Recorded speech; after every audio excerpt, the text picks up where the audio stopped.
del tratamiento es corregir la estenosis para evitar, para prevenir la trombosis.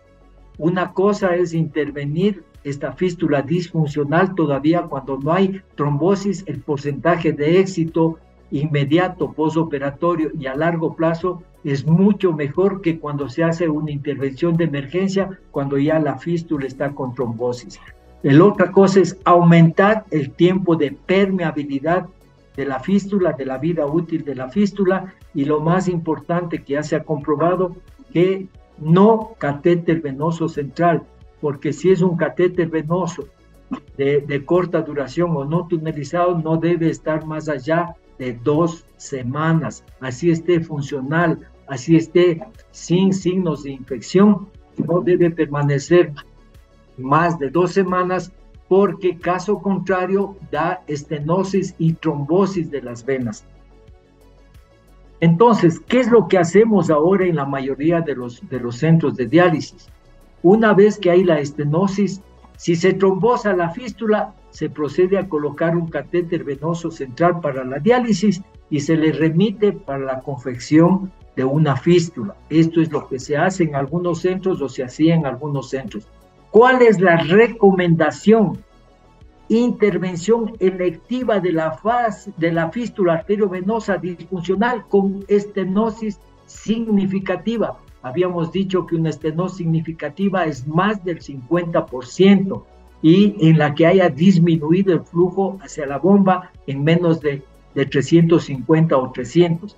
Esa detección oportuna y la intervención electiva de estas fístulas tiene un porcentaje alto de permeabilidad asistida, que se llama.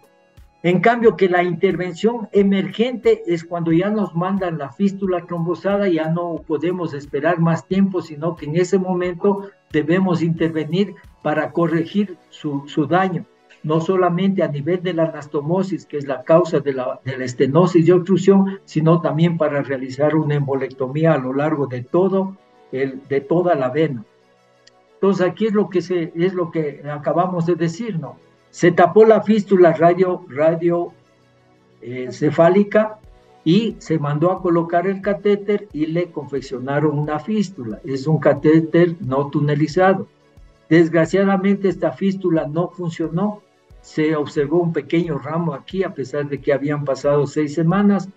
Ventajosamente, esta fístula tenía una colateral que al hacer el examen estaba todavía permeable, no se había trombosado, estaba solo trombosada la unión. 2 centímetros por encima le hicimos una nueva anastomosis porque la luz estaba permeable y a las 48 horas ya se le puede utilizar. ¿Por qué a las 48 horas?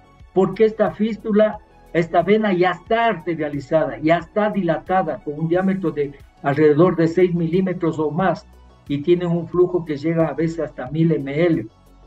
Entonces aquí tenemos algunos casos.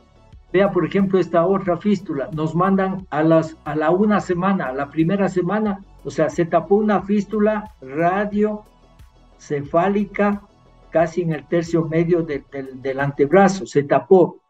Le mandaron a colocar un catéter, le colocaron un catéter tunelizado en la femoral y a la semana ya estuvo disfuncional y nos hicieron la interconsulta.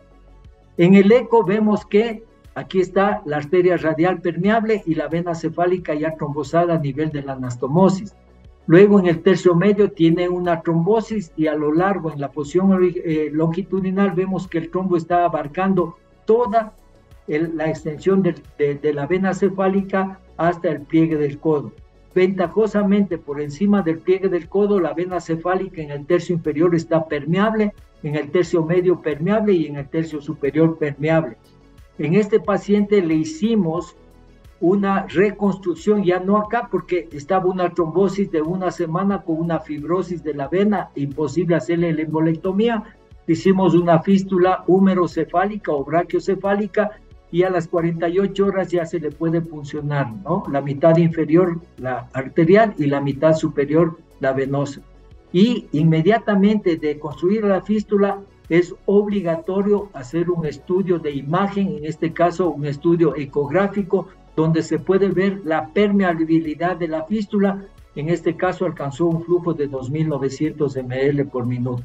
Entonces aquí podemos ver que se podía evitar este catéter que apenas funcionó una semana, se le podía haber reconstruido la fístula sin la colocación del catéter. Estas son las fístulas autólogas a nivel de la tabaquera anatómica, una radiocefálica, una cúbito cubital o cúbito basílica y la fístula brachiocefálica. Aquí ponemos la transposición de la vena basílica porque hay dos excepciones, porque habíamos dicho que el 80% de las fístulas, la hiperplasia es a nivel de la unión vena-arteria. Estas son las dos excepciones. Una aquí en el arco de la vena cefálica, donde hace una pequeña curvatura para unirse al axilar por debajo de la clavícula. Y otra en esta transposición de su situación longitudinal, se le rota hacia la superficie. En este ángulo es donde se forma la hiperplasia menintimal, probablemente porque quedó muy atrapada en la aponeurosis y ahí se hizo la fibrosis.